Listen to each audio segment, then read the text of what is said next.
All right, back in house here in Sand Rock, Alabama, and Coach Nelson. Last week you had the privilege of taking some time off and getting to go back and go some fundamentals and get to know Sand Rock a little bit more.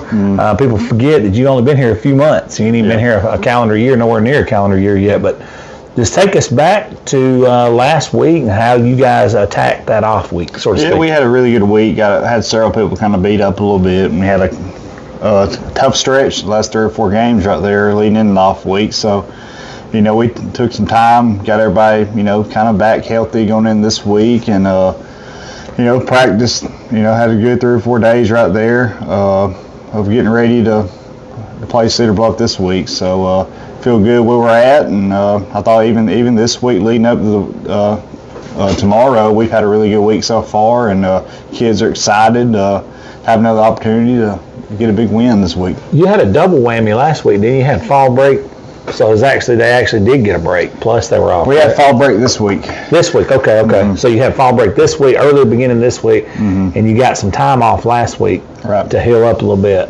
How is the guys, like energy level, legs, and things like that? I think we're as good as you can be week 8 of the season. Yeah. Everybody's ready to go. Of course, you got a couple, ankles and a couple shoulders, but nothing that can't play. But we're having to do some maintenance on them, and just trying to get them to Friday and icing and therapy and all that kind of stuff to get them ready to play Friday. Yeah, week 8 of the season, I don't care who you are, you're going to be beat up. I mean, that's just the nature of the beast. We're not ballerinas out here. This is gladiators more, so to speak. This week, man, y'all are playing Cedar Bluff, and they've had a really weird year. They've started out good, and then they got decimated by injuries, had some guys off the team. It's just, what have you seen from them? They've had some ups and they've had some downs this year. Yeah, I think they play hard, and they played hard last week against Pisgah, and they're getting after it. Of course they're gonna get after it this week. This is one of them games where it's it don't matter what your record is. They're coming in here and expecting to win. It's one of them rivalry games where it don't really matter. It just matters about tomorrow night. So that's where our focus has been, and they're going to play hard, and they're coached well, and they're going to do all things right. So we got to be able to execute all 4 quarters, and we got to be able to tackle well. That's something we ain't done great the last couple of games is tackle, and we got to do a better job tackling and get them on the ground and to get hats to the football. How did you get to replicate that? Because as you said, we're in week 8. You can't. Like in the 70s, 80s, 90s, you just turn the volume up and rip the knob off and go full pads on Thursday sometime, but you can't really do that no more. How do you replicate that, like getting guys on the ground without risking your guys getting, injured at practice? That's the tough part, just numbers-wise. Right now we don't have a lot of depth in certain positions, so we have to, in some ways, take care of them. But we've done just about as physical as we can.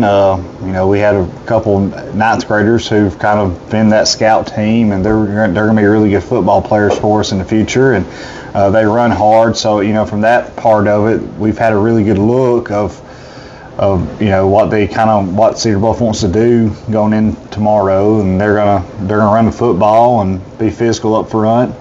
So we've had a pretty good look, as good a look as you possibly can. We got to be able to be physical up front. They're both ways. They're big linemen. They're going to play hard, and they're going to run the football hard. So we got to get hats on the football, and hopefully we can force a couple turnovers and set ourselves up for some short yardage down there to be able to punch a couple in. Coach Crane and they're in 2A now, and he's heck of a football coach over there.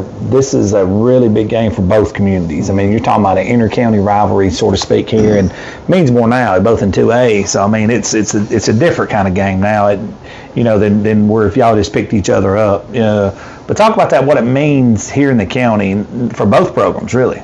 Yeah, it's one of them where it's a big game, and everybody's excited to play it, and it's one of them things where this has got a lot of playoff implications on it, so it's a big game from a lot of different ways about it, but the main thing is we got to execute throughout the game, so got to be level-headed and can't make it too big, and just got to continue to be about us and executing, and we just got to do the small things throughout the entirety of the game that we haven't done last several. So if we can do that, then we'll have a good night. And if not, it's going to be a long night, the fourth quarter game, and when you get 4 quarters, you never know what's going to happen. So we got to be able to every play with that same intensity the entirety of the game. Yeah, absolutely.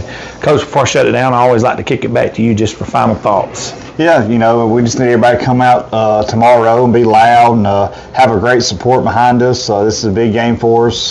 Play a lot of playoff implications on it, and especially here late in the season, week 8, week 9, we got to win the next 2 to have a chance to get in. So we got to handle business and play well and leave it all on the field, all 4 quarters. And I hope the community gets behind us and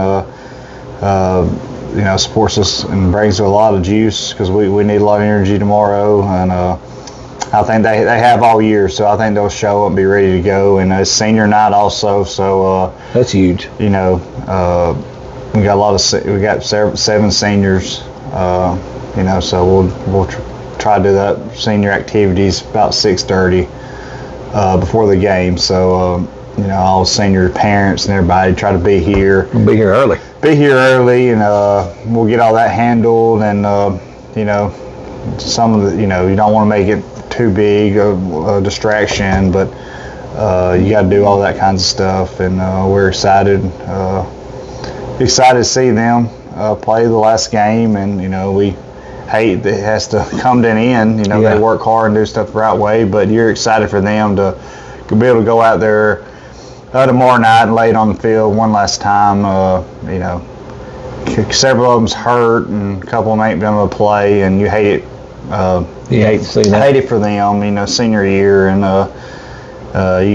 we got 2 or 3 who's had a really good season for us, and you don't want them guys to move on, but that's part of it. So we want them to go out on top and be able to get a big win against Cedar Bluff in a rivalry game, and it meant a lot to them. Something they can talk about for a long time. If we can execute and do what we can do, and get them off the field, and hopefully have a big night. Remember my senior night, it never did hit me as a senior till senior night. Mm-hmm. I remember Coach telling me, he's like, man, your hourglass is running out, brother. Yep. You're going to have to do something. Yep. And I was like, all the way up to senior night, and I was like, whoa. And then it hit me. I was like, that's these guys crazy. for sure got 3 games left, so Yeah. Gotta make the most of them, man. And then it's up to us how far we go after that. So You play 10 for a chance at an 11th. Yep. So we got to win the last couple right here to get in, and then you never know what happens. So That's right. That's right. Coach, I appreciate you sitting in with us. Thank you so much. Thank you.